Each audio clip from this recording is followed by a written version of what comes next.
하겠습니다. 디모데후서 3장 봅니다. 디모데후서 3장 우리 1절부터 교독하겠습니다. 디모데후서 3장 1절로 17절 교독하겠습니다.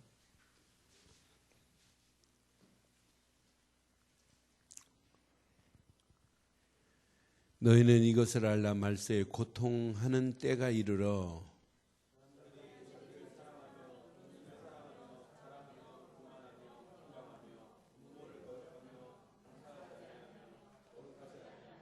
부정하며 원통함을 풀지 아니하며 모함하며 절제하지 못하며 사나우며 선한 것을 좋아하지 아니하며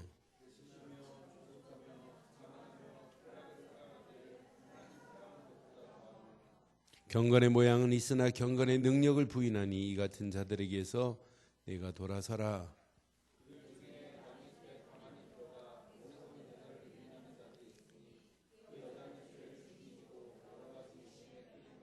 항상 배우나 끝내 진리의 지식에 이를 수 없느니라.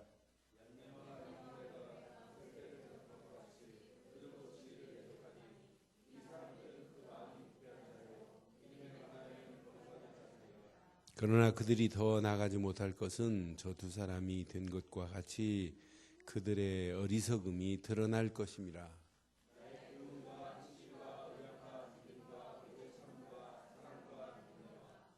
박해를 받음과 고난과 또한 안디옥과 이고니온과 루스드라에서 당한 일과 어떠한 박해를 받은 것을 네가 과연 보고 알았거니와 주께서 이 모든 것 가운데서 나를 건지셨느니라.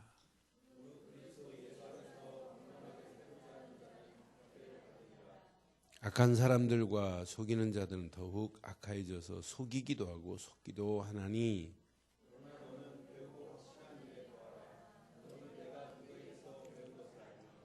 또 어려서부터 성경을 알았나니 성경은 능히 너로 하여금 그리스도 예수 안에 있는 믿음으로 말미암아 구원에 이르는 지혜가 있게 하느니라.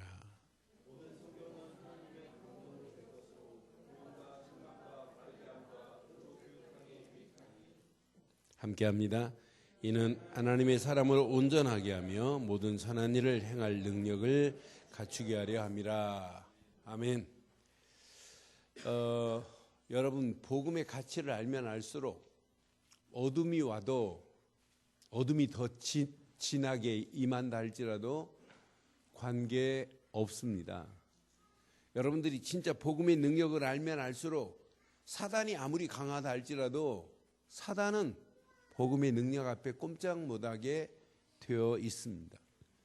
나는 그 가치를 알면 알수록 이거 문제될 게 없구나.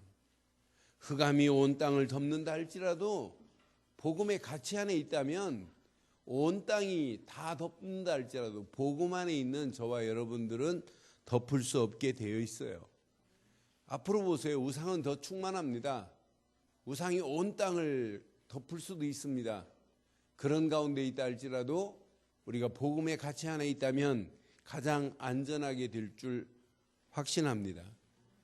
그러니까 여러분, 악할수록 하나님은 악한 시대일수록 복음 안에 있는 자를 하나님이 더 보호하려고 하시는 거지, 세상 악한 곳에 여러분을 하나님이 내어주겠어요? 안 내어줍니다. 그래서 저는 복음이라는 것만큼 나에게 완벽한 갑옷이 어딨냐? 없다. 복음만이 우리 인생의 가장 최고의 갑옷 중에 갑옷인 줄 믿어요. 이런 갑옷을 입고 우리는 세상을 지금 도전하는 겁니다. 이런 갑옷을 입고 우리가 세상 살아가는 거 아니겠어요? 이 갑옷을 입고 가는데 세상이 지금보다 더 심각할 수 있어요. 그래도 관계없는 축복으로 하나님이 우리를 인도하실 줄 믿어요. 그래서 오늘 3장이 보면 말세에 이런 때가 올 것이다. 말세에 고통의 때가 이를 것이다 라고 하는 거예요.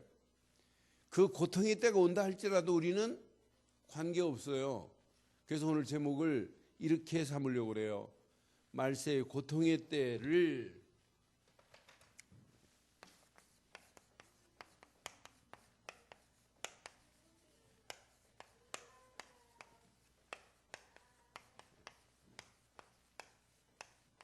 이렇게 살다가 하면 어떨까요? 함께 하겠습니다. 시작.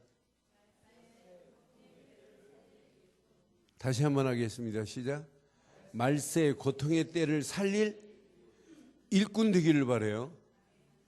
지금 바울이 이제 디모데후서 4장 하면 바울 서신 메시지가 끝이 나요. 디모데후서 4장 딱 하면. 근데 4장은 어떤 메시지냐면 이제 전제의 부름을 받아 내가 순교할 시간표가 다 됐다. 감옥 안에서 지금 바울이 디모데에게 편지하는 내용이에요. 디모데가 지금 에베소 교회를 지금 맡고 있단 말이에요. 그런 디모데에게 목회 서신이 아니고 힘과 용기를 주면서 앞으로 이렇게 복음의 일꾼으로 세우는 일에 네가 쓰임 받아야 된다라고 하는 것을 디모데 전서하고 다르게 이제 디모데에게 준 메시지란 말이에요.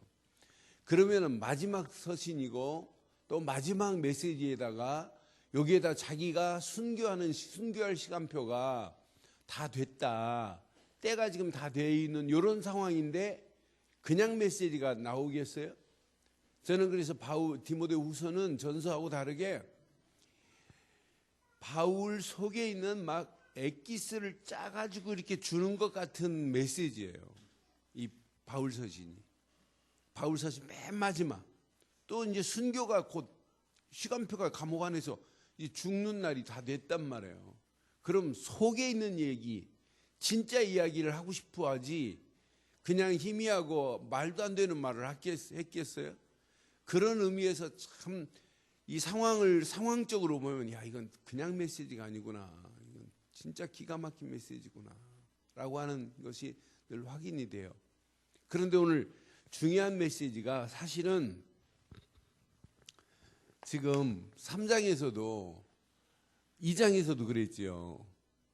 네가 나에게 들은 말을 그랬잖아요.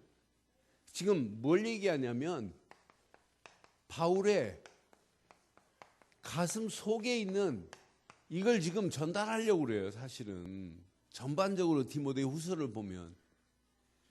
그래서 1장에 보면 바울 속에 있는 것을 지금 디모데에게 지금 전달하는 메시지 중에 1장에도 1장 2절 봐봐요.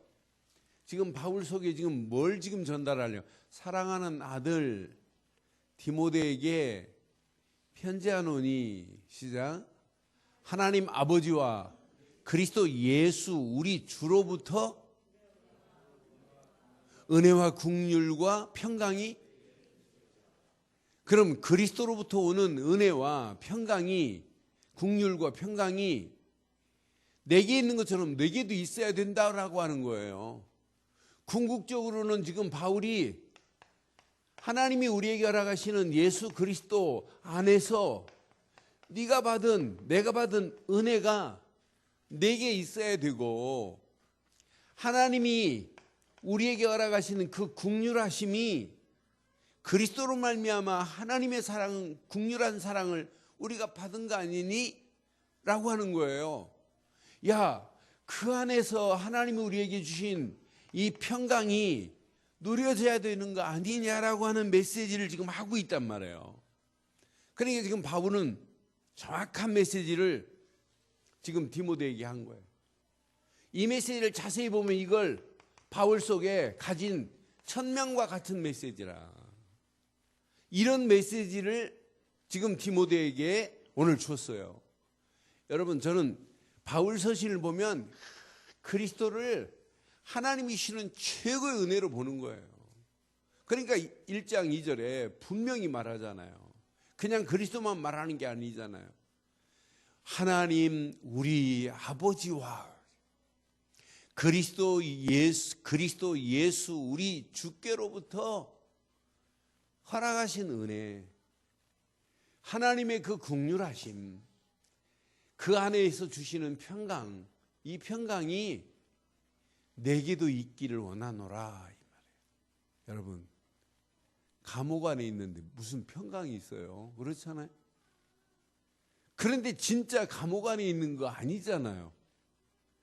지금 외적인 부분은 지금 갇혀 있지만은 바울이 영적인 누림은 감옥 안에 있는 게 아니잖아요. 그러니까 이런 어마어마한 하나님으로부터 받은 천명의 어마어마한 그리스도의 비밀을 이렇게 말하고 있는 거 봐봐요. 그러면서 저는 디모데후서 1장 5절만 봐도 1장 5절에 또 뭘 말하는가 봐요. 이는 내 속에 거짓이 없는 믿음이 있음을 생각함이라. 이 믿음은 먼저 누구로부터? 의점으로부터 로이스와 내 어머니 유니게 속에 있더니 내 속에도 있는 줄을 뭐하노라? 확신하노라 그랬어요.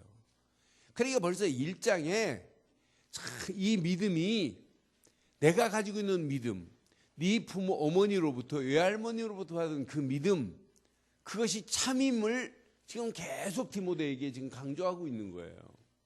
그런데 정말 네가 이 비밀을 안다면 8절 봐요. 1장 8절.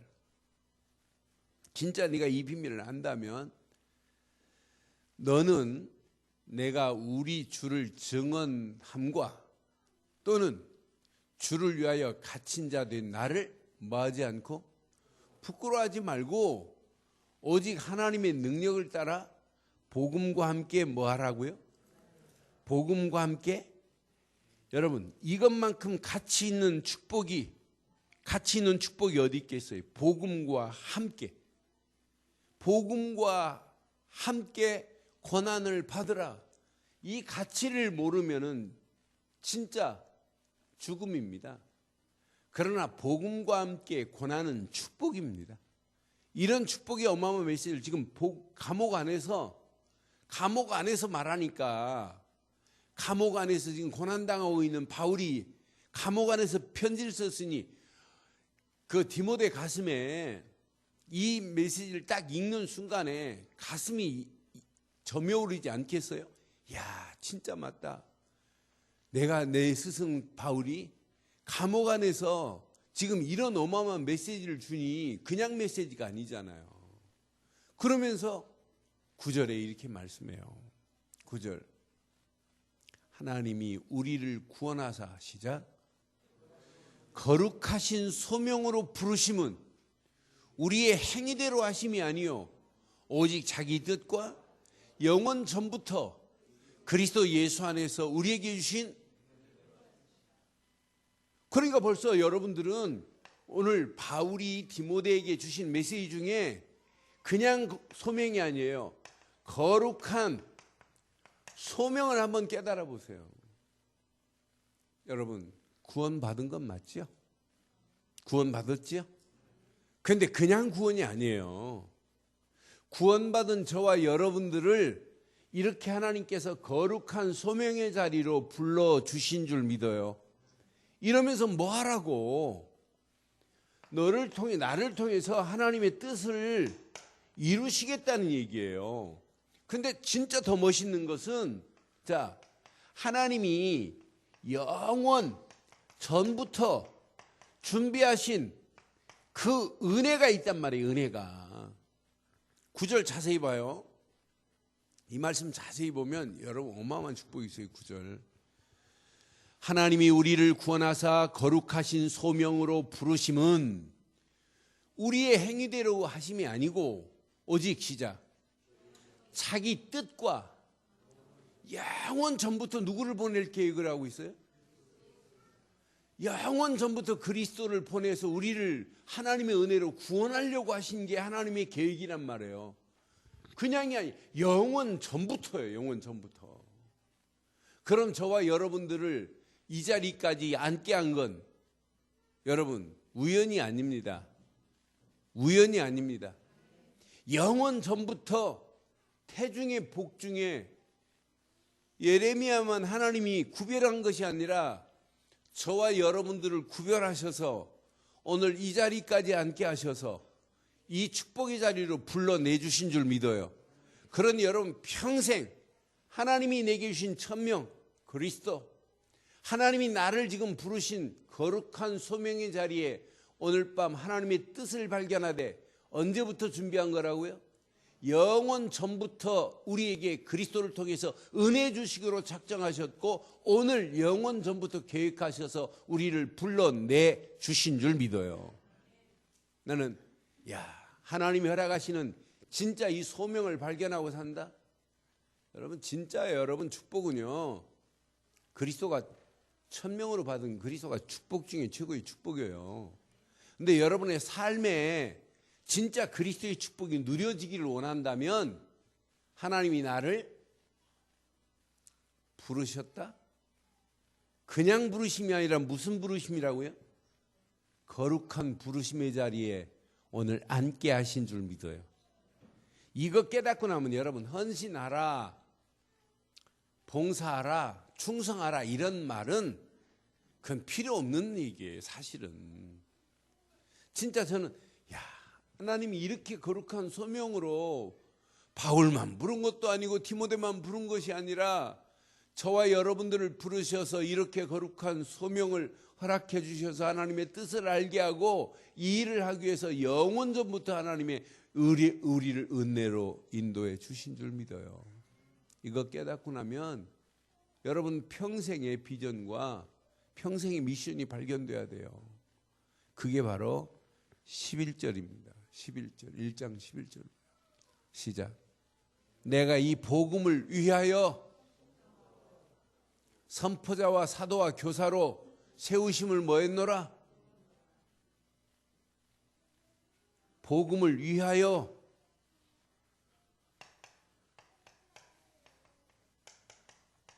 이게 뭐냐면 이게 사명이라니까요. 이게 하나님이 나를 향한 미션이라니까요. 복음을 위하여 여러분들을 뭘로 불렀다고요? 선포자로 부르셨대. 아니, 여러분을 선포자로만 부른 것이 아니라 또 뭘로 불렀다고요? 사도로 부르셨대. 복음을 위하여 선포자요, 사도요, 이렇게 교사로 불렀대. 그럼 하나님이 내게 지금 복음의 일꾼으로 불렀다? 이것만큼 가치 있는 축복이 어디 있겠어요?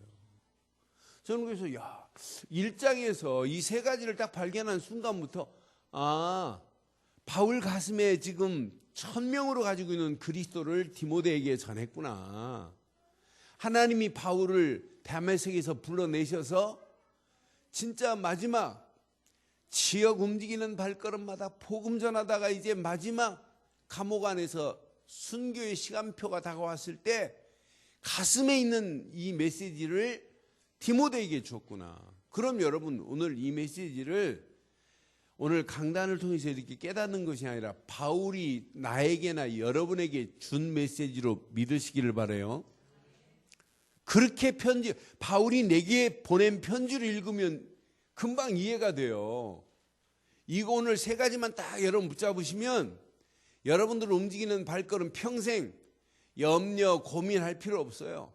내가 1000명을 붙잡은 자인데 지금 이 하나님이 허락하신 1000명 그리스도를 모르니까 솔직히 말해서 이 고통 가운데 있어요. 많은 사람들이 말세에 고통당하는데 지금 나타나는 것은 어떤 면에 빙산의 일각일 수 있어요. 다가 아닙니다. 지금 IS에게 1년에 죽는 사람이 10,000명이랍니다. 10,000명이 죽는데 10,000명을 죽인대요. 그놈아들이. 그런데 IS보다 사실은 더 무서운 게 있어요. IS는 보이는 거지만 보이지 않게 흑암과 저주가 여러분 생각 마음속에 지금 조용히 파고들어가지고 여러분 속에 지금 좀을 쓸고 있어요. 좀 몰라요. 좀 쓸고 있는데도 이번 주에 유튜브 보니까 오징어 지금 희한합디다. 오징어 그 겁질과 살 사이에 기생충이 이렇게 살대요 보니까. 근데 잘 떨어지도 않아요. 살을 팍 파고 들어가가지고. 그럼 오징어에 축 쓰면 기생충도 거의 쓸어가지고 같이 먹고 그러나 봐요. 그래서 그거 보고는 오징어는 안 먹어야 되겠다. 근데 오징어 먹어봐야 콜레스테롤 덩어리인데. 그런데 기생충이 이렇게 지금 하고 있어요. 그러면서 그걸 쭉 끄집어내가지고 이렇게 보여주는데 징그럽다. 그거 보니까. 그런데 그거보다 더한 흑암과 저주와 우리의 생각 속에 기생충보다 더 무서워요. 그게 이미 파고 들어와 있잖아요. 여러분 마음속에 파고 들어와 있잖아요. 여러분 말 속에 보이지 않게 생각 마음속에 이미 파고들어 있는 흑암 저주의 세력, 악한 것 생각이 내 입술을 통해서 막 튀어나오잖아요. 그러니까 여러분들이 진짜 오늘 바른 가슴에 진짜 천명과 소명과 사명을 신고 간다는 것은 여러분 인생이 가장 축복된 빛의 갑옷이 된 줄 믿어요. 이거 딱 붙잡아 보세요. 이거 붙잡고 나면 여러분들이 오늘도 하나님의 은혜 안에서 이렇게 강한 신앙이, 강한 믿음이 있어야 돼요. 그래서 바울이 디모데 후서 2장 1절 2절에 지금 이렇게 말하는 거예요. 디모데후서 2장 1절 시작. 내 아들아, 그러므로 너는 그리스도 예수 안에 있는 은혜 가운데 뭐하라? 그리스도 예수 안에 있는 은혜 가운데 강하기를 바라요. 은혜 가운데 강한 게 뭐예요? 은혜가 풍성한 하나님을 찬양 부르다가 막 주야 하게 이게 은혜입니까? 그게 강한 은혜입니까? 한번 해볼까요? 박수 한번 치면서 은혜 한번 땀이 막. 제가 전수할 때 찬송 인도하면은요 메시지 듣기 전에 온몸이 땀에 땀. 30분 막 벌길 가서 막. 그러고 나면 이렇게 쥐야 부른 다음에 목사님 나와서 설교해요. 그럼 얼마나 뜨겁겠어요. 그런데 우리는 그렇게 찬송 안 해도 뜨겁죠. 찬송 부를수록 진짜 은혜가 강하게 밀려오죠. 이야, 이게 왜 은혜냐? 그리스도를 통해서 구원받은 게 은혜구나. 이야, 이게 진짜 왜 은혜냐? 성령께서 지금 내주하시고 인도하시고 내게 역사하시는구나. 이게 웬 그분이 지금 나와 함께 하시구나. 임마누엘이 은혜 아니에요? 그 은혜 안에서 하나님 계획이 발견되어졌다. 살 이유가 발견되어졌다. 이게 은혜 중에 은혜 아니에요? 이게 은혜에 강한 거지. 막 찬송 세게 부르고 막 죄야 막 외치고 막 날랄라 따따따 막 하고 뱀이 지나, 그게 은혜가 아니에요. 그렇잖아요? 그거 안 해도 돼요. 진짜 시간이 가면 갈수록 구원받은 게 너무 감사하고, 이 은혜를 깨닫고 나면 하나님의 교회에 이렇게 섬겨서는 안 되게 금방 발견되고, 내가 평생에 삶을 내가 이렇게 살아서는 안 되겠구나. 벌써 1월달 다 갔어요. 2월달은 눈 깜빡하고 숨 크게 한 번 쉬면 2월달은 날짜가 짧아가지고 금방 가요. 6월달 구정 지나면 금방 땡이라니까. 구정하고 선교대회 갔다 오면 땡이에요. 2월은.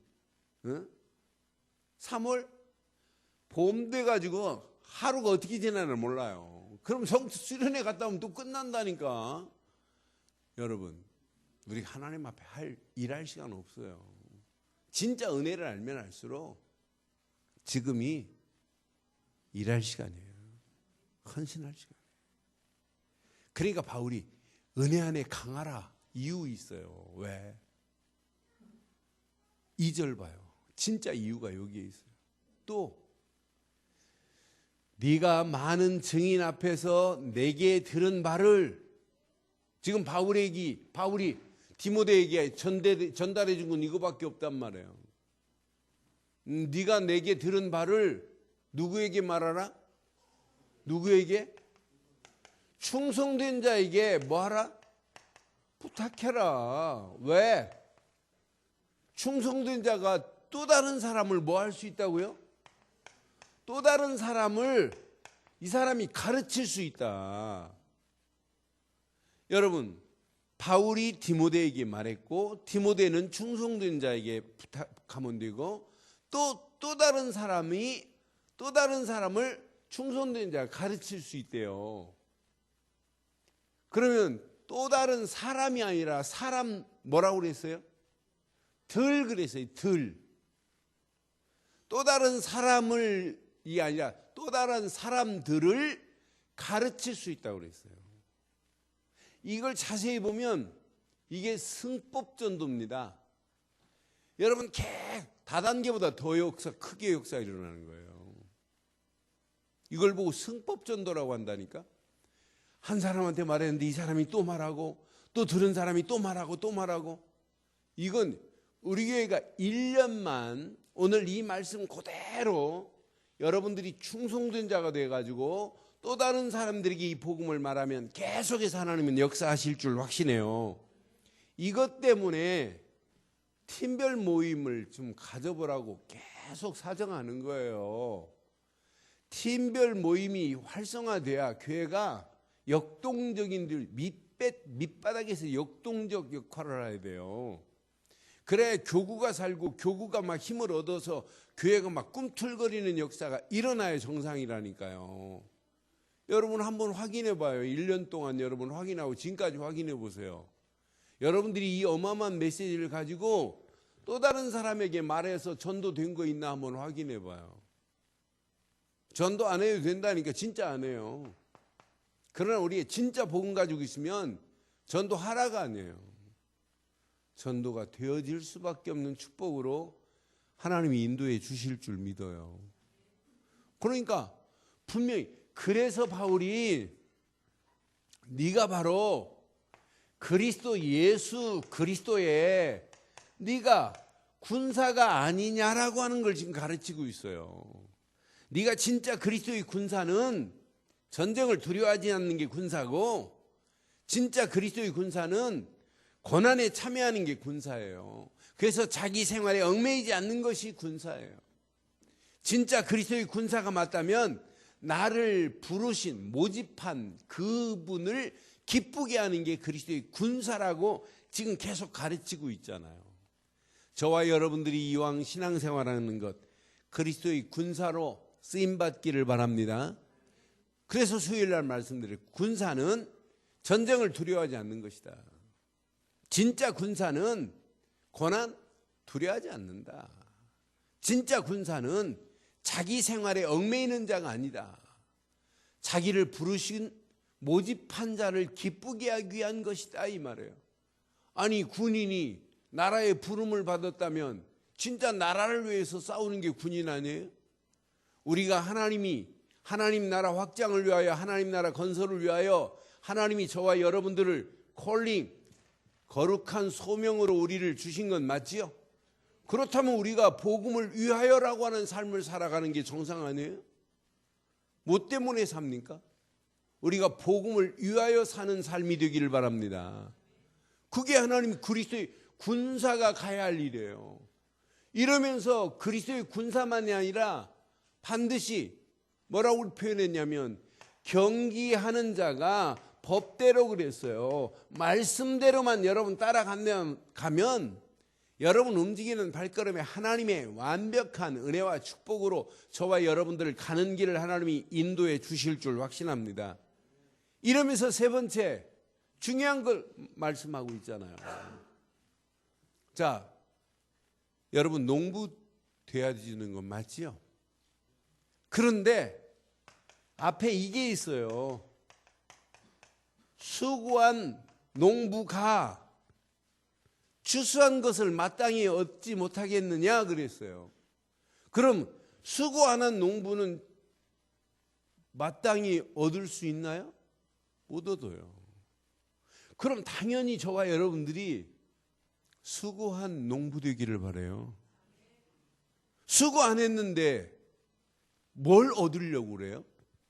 수고한 게 하나도 없는데? 하나님 나라 농부로서 씨를 뿌린 게 하나도 없는데 하나님이 여러분에게 뭘 주시겠어요? 정말 저는 이 수고한 하는 순간에 네가 지금까지 뭘 위해서 네가 수고했노? 라는 질문을 내게 던질 수밖에 없었어요. 여러분 한번 던져보세요. 오늘 바울이 내게 주신 메시지라고 한번 생각하고 이 말씀 붙잡고 오늘 깊이 한번 기도해 봐요. 수고한 게 있으신가요? 앞으로 수고하실래요? 네? 수고한 농부로 쓰임 받기를 바래요. 그래서 제가 수요일 날 그랬어요. 전쟁 나봐야 군사의 군인의 가치를 알아요. 전쟁 나봐요. 여러분, 지금 올림픽 축구 예선전이 막 벌어졌어요. 그러니까 어디하고 했지? 카타르하고 했나? 어디하고 했나? 카타르하고 해가지고 새벽에 했나 봐요. 근데 많은 분들이 그거 사만자고 이렇게 하다가 1대1로 우리가 이기다가 동점됐어요. 그런데 이영표 씨가 해설을 했나 봐요. 근데 이영표 해설가가 뭐라고 그랬냐면, 쟤네들은 마지막 5분 남겨놓고 이제 5분밖에 안 돼. 1대1로 지금 가는 거예요. 5분에 쟤네들은 약하다. 5분에 약한데 지금까지 골 먹은 게 거의가 60% 이상이 5분 남겨놓고 쟤네들 먹었다. 그러니까 여기만 집중하면 우리가 이길 수 있다 그랬어요. 그 말 떨어지자마자 한골 집어넣었어요. 그러니까 이영표 해설위원이 그 신처럼 지금 쪽집게처럼 말하면 그대로 돼요. 그래서 야, 저 친구, 그냥 저 친구가 복만 있으면은요, 저 친구 신앙생활 잘하거든요. 이영표 진짜 믿음도 있고. 그런데 이영표가 해설할 때마다 저는 그런 걸 많이 봐요. 이영표가 말하자마자 그러니까 난리 났어요. 지금 이영표한테 물어보면 다 될 거라고. 그런데 5분도 안 남겼어요. 3분 남겨놓고 한 골 넣었어요. 더 놀라운 건 30초 남겨놓고 뽀 하나 나고 3대1로 이겨버렸어요. 그러니까 축구선수 거기 골 넣은 선수들 나 이름도 잘 몰랐어요. 이번에 알았잖아요. 그러니까 그 경기하는 자가 저렇게 이기고 나니까 막 이름도 하고 스타 돼버리잖아요. 여러분, 하나님 나라 스타 한번 돼보고 싶지 않아요? 네? 하나님 말씀의 법대로만 따라가셔서 멋진 전도의 꼴을 넣기를 바랍니다. 그래서 많은 영혼들을 살리고 흑암에서 건져내고 이런 축복의 역사가 일어나야 되는 거 아니에요? 네? 그러니까 여러분, 우리가 가지고 있는 이 복음이 진짜 영적 전쟁 같은 이런 현장에, 야, 내가 그리스도의 군사다. 지금 많은 사람들이 사단이 빼앗아가고 이단한테 빼앗기고 지금 사람들 다 뺏깁니다.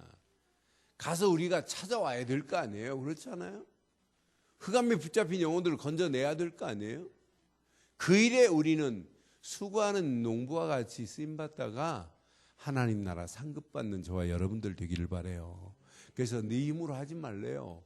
반드시 이렇게 함께 죽고 함께 살고 함께 왕노릇하지.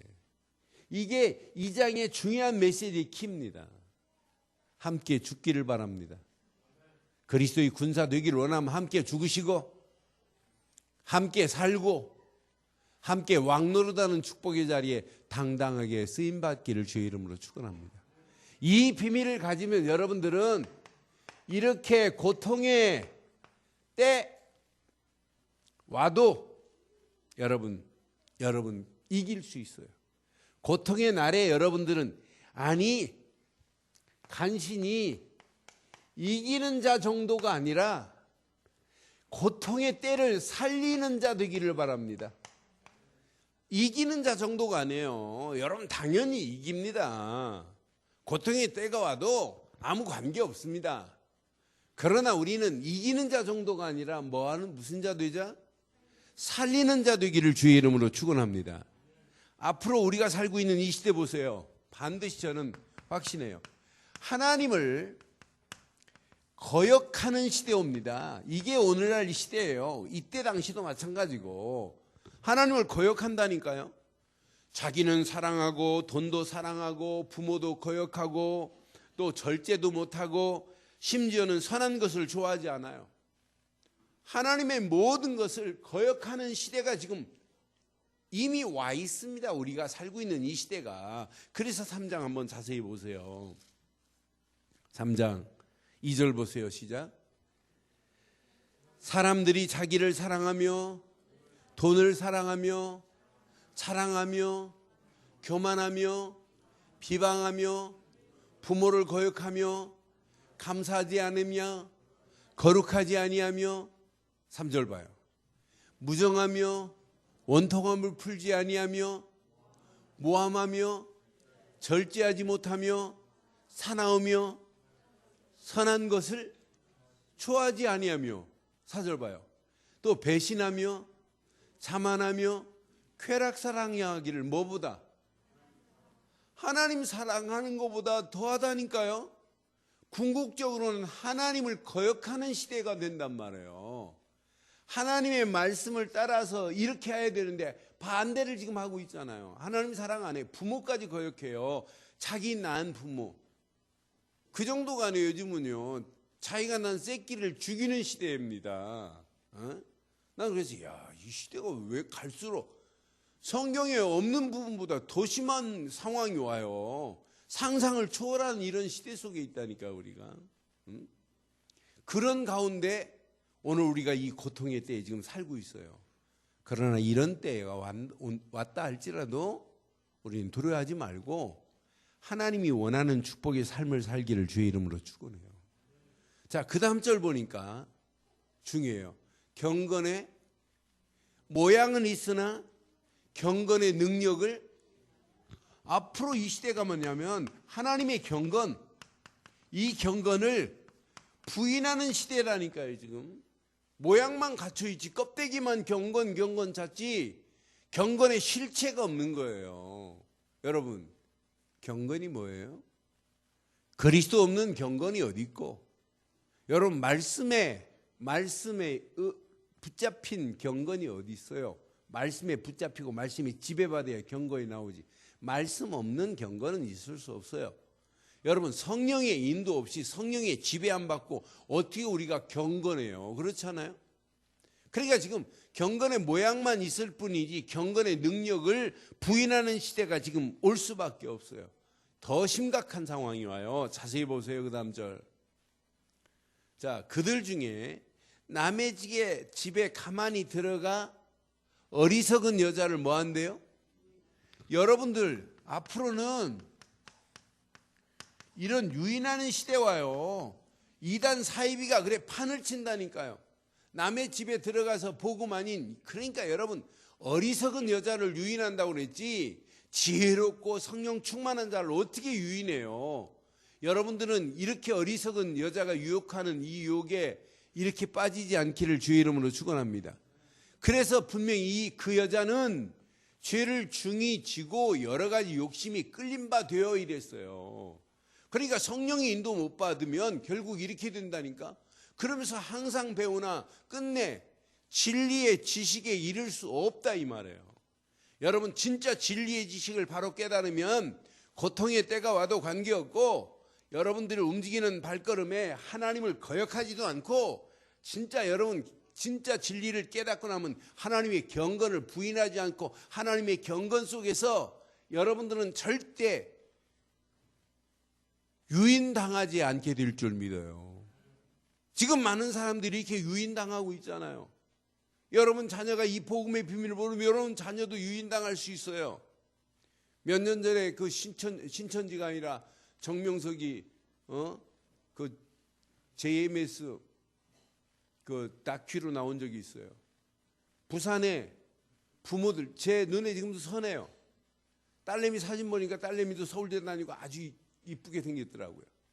그런데 어려서부터 신앙생활 했어요. 여기는 중직자 가정이고. 그런데 딸내미한테 가서 사정해요.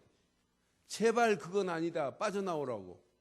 나중에 얘가 거기서 데려왔어요. 그래서 다시 도망갔어요. 도망가가지고 자기 부모를 고발했어요. 자기를 납치했다고. 그러니까 이건 막 원통할 정도가 아니잖아요.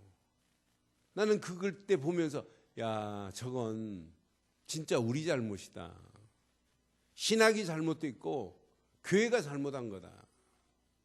교회가 제대로 자식들에게 제대로 복음 안 전하니까 구분을 못하는구나. 아니 어떻게 정명석이가 하나님이에요? 어떻게 우연히 이름을 정자 J 이니셜로 하면 J잖아요. 명자 M이잖아요. 석자 S잖아요. 그래놓고 또 말을 기가 막히게 잘 붙이죠. Jesus, morning, 스타라네 지가. 아침에 떠오르는 별이라네. 아이고. 정명석이 축구하는 거 안 봤어요. 지가 하루에 뭐 20몇 골을 넣었대. 정명석이 지나면 다 비껴줘요. 늦토록. 정명석이 지휘하는 거 봤어요? 지휘도 아니에요. 무슨 생쇼지. 아이고 그걸 또 막 환호하고. 내가 그래서 아이고 저것대로 확 뒤집어 씌워지면 분간을 못하는구나. 아니 난 참 그래서 참 우리가 그런데 이 유인 안 당하고 산다는 건 축복입니다. 그런데 여러분들이 이 복음의 비밀을 우리 자녀들에게 제대로 안 전하면 내 자녀가 거기 가 있다면 어떻게 하시려고요? 내 자녀가 신천지에 가 있으면 어떻게 하겠냔 말이에요. 그러니 우리가 오늘 이 고통의 때 나만이 문제가 아니에요. 우리 가정도 문제될 수 있고 내 자녀들도 문제될 수 있단 말이에요. 이렇게 고통의 때를 이기고 살릴 수 있는 힘이 없으면 우리는 아무리 몸부림치고 애를 써도 안 되게 돼 있어요. 이러면서 어리석은 자들을 유인하되 진리의 지식이 없잖아요. 심지어는요, 이 때가 앞으로 이 때가 어떻게 되냐면 여러분 잘 기억하셔야 돼요. 그 다음 절 봐봐요. 7절, 8절. 8절 보세요. 시작. 얀네와 얀브레가 모세를 대적한 것 같이 그들도 진리를 대적하니 이 사람들은 그 마음에 부패한 자요. 믿음에 관하여는 버림받은 자라 그랬어요. 얀네와 얀브레를 구약에서 아무리 찾아도 없어요. 그런데 성경 밖에는 얀네와 얀브레가 뭐냐면 얀네라고 하는 말은 유혹하는 자라고 하는 거예요. 또 얀브레라고 하는 말은 반역을 일으킬 자라고 하는 뜻을 가졌어요. 그런데 출애굽기 7장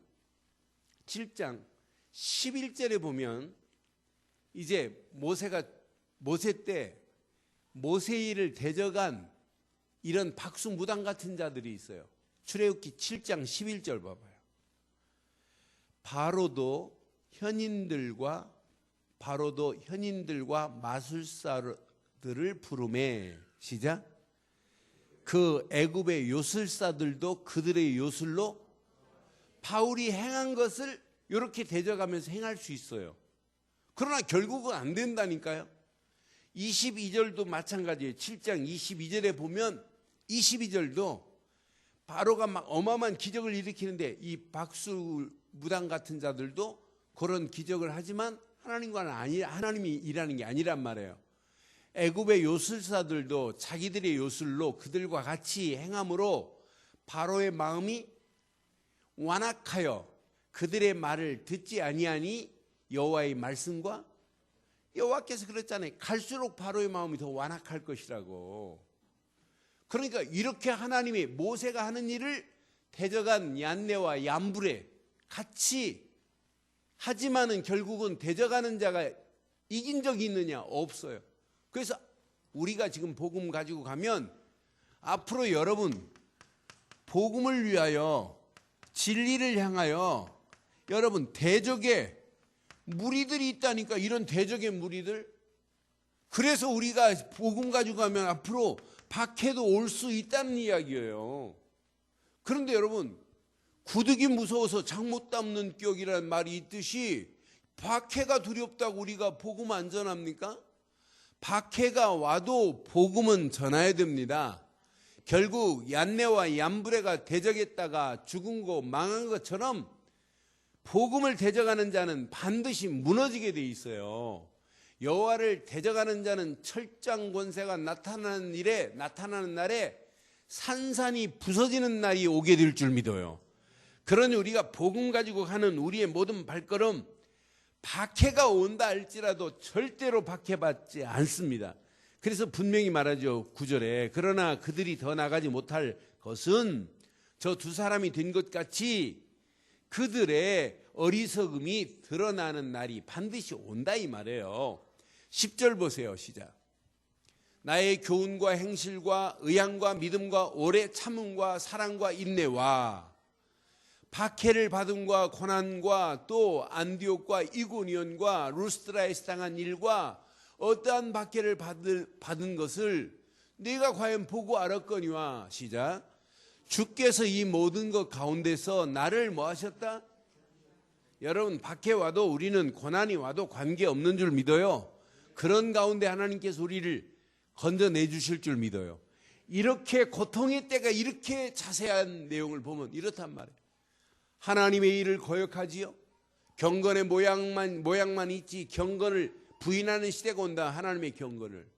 그 정도가 아니에요. 많은 어리석은 자들을 유혹하고 유혹당하는 시대가 옵니다.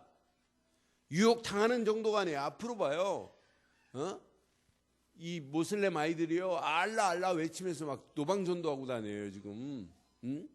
여기에 아무것도 모르는 사람들, 야 알라도 하나님이시라며 라고 하면서 많은 사람들이 끌려갈 수 있단 말이에요. 지금 이슬람교가 지금 대한민국을 제3의 성지로 지금 만들자고 슬로건을 걸고 있는 판인데, 우리가 대강 복음만 하고 대강 복음 전하면 되겠냔 말이에요. 정확한 복음을 전해서 저 모슬렘 아이들이 지금 판을 치고 지금 있는 저 현장을 우리는 복음으로 꺾어내야 될 줄 믿어요. 오늘 이 메시지가 오늘 이 시대에 우리에게 진짜 중요한 메시지고 정확한 메시지예요. 오늘 이 말씀 붙잡고 진짜 기도하다가 오늘 결론을 내리겠습니다. 결론. 자, 14절 보세요. 그러나 너는 그랬죠. 시작. 배우고 확실한 일에 거하라. 너는 내가 누구에서 배운 것을 알며. 13절, 15절 시작.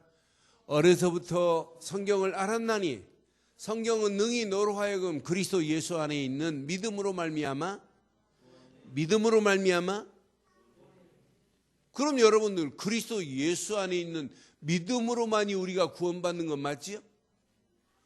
그래서 여러분들이 오늘 결론을 이렇게 내릴게요. 일심으로 그리스도만 믿는 믿음 안에 있기를 주의 이름으로 축원합니다. 여러분들이 고통의 때를 이기기를 원합니까? 고통의 때를 살리기를 원합니까? 일심으로 그리스도로 여러분 믿는 믿음 가지고 하면 여러분들은 일단 승리하게 될 줄 믿어요. 바울이 오늘 중요한 메시지를 그 다음 절 해요. 자, 시작. 16절. 모든 성경은 시작. 하나님의 감동으로 된 것으로 교훈과 책망과 바르게 함과 의로 교육하기. 여러분, 하나님 말씀이 어떤 때는 여러분을 책망할 때 있죠? 네? 아니, 책망할 때 없어요? 그때 책망 강단의 메시지를 통해서 하나님 말씀을 이렇게 할 때 책망받을 때 목사님이 나를 치네 이렇게 해석하죠. 하나님 말씀을 읽을 때 어떤 때는 내게 가슴이 막 찔리는 거 있잖아요. 예? 하나님 말씀은 교훈만 있는 게 아니에요. 책망도 있고, 책망도 사실은 여러분들을 바른 길로 가기 위한 길이지 여러분을 죽이려고 하는 메시지가 아니잖아요. 그렇잖아요. 의로 교육함이 유익하다 그랬어요. 그럼 여러분들은 평생 오늘 이 말씀 잘 붙잡고 전심으로 하나님의 말씀만을 바로 받기를 바랍니다. 하나님, 어떤 면에 여러분 교훈의 말씀으로 이렇게 하세요 하는 메시지가 더 의미 있겠어요? 어떤 때는 여러분 잘못된 부분을 이렇게 책망하는 것 같은 메시지가 더 좋은 의미가 있겠어요? 여러분 만약 그 메시지를 책망의 메시지로 딱 받아서 여러분들이 고쳐지기만 하면 여러분 평생 응답받는 거예요. 그렇잖아요? 아, 내가 가는 길에 지금 잘못 가고 있구나. 여러분이나 내가요, 어떤 때는 신앙생활 잘하는 것처럼 보여도 아닐 때 있어요. 그래서 늘 말씀이 거울이 돼야 되고, 말씀이 나의 신앙의 틀을, 잘못된 틀을 바꿔가는 것으로 말씀을 붙잡아야 여러분 승리하게 될 줄 믿어요. 말씀의 틀을 하나님이 나를 바꿔가고 계시다니까요, 말씀으로. 그래서 말씀은 교훈만이 아니고 책망과 의로 교육하기에 유익한 말씀인 줄 믿어요. 이 말씀 붙잡고 여러분 기도하면 이렇게 그 다음 17절 이런 축복이 여러분에게 와요. 이는 하나님의 사람으로 온전하게 하며 모든 선한 일을 행할 능력을 여러분 느껴지는 거 없어요? 여러분은 하나님의 사람으로 온전하게 할 수 있는 분은 하나님의 성령뿐인 줄 믿어요. 또 모든 선한 일을 행할 능력도 성령 충만밖에 없는 줄 믿어요. 하나님이 허락하시는 그 어마어마한 축복 안에서 지속적으로 여러분 성령의 충만한 가운데 하나님의 선한 일을 분별하는 저와 여러분들 되기를 바라요. 지금 벌써 바울은 봤어요. 저는 이 말씀을 딱 준비하는데 하나님 맞습니다. 진짜 바울 가슴 속에 있는 그런 부분이 요즘 우리 메시지하고 너무 딱 맞는 거라. 하나님 맞습니다. 정말 바울이 가슴 속에 마지막 한을 품고 주시는 메시지 아니에요? 그냥 여러분 그냥 일심이 아니에요. 바울이 지금 말한 거예요. 여러분 하나님 말씀 교훈으로 유익한 말씀만 이렇게 붙잡지 말고 어떤 때는 책망의 말씀이 더 큰 축복으로 하나님 말씀을 받기를 바라요. 그래서 말씀을 전심으로 받으세요. 그 말씀 붙잡고 기도하다가 하나님의 선한 것이 분별될 때까지 기도하시다가 성령 충만함으로 하나님 계획과 맞물리는 복 있는 축복의 밤 되기를 주의 이름으로 축원합니다.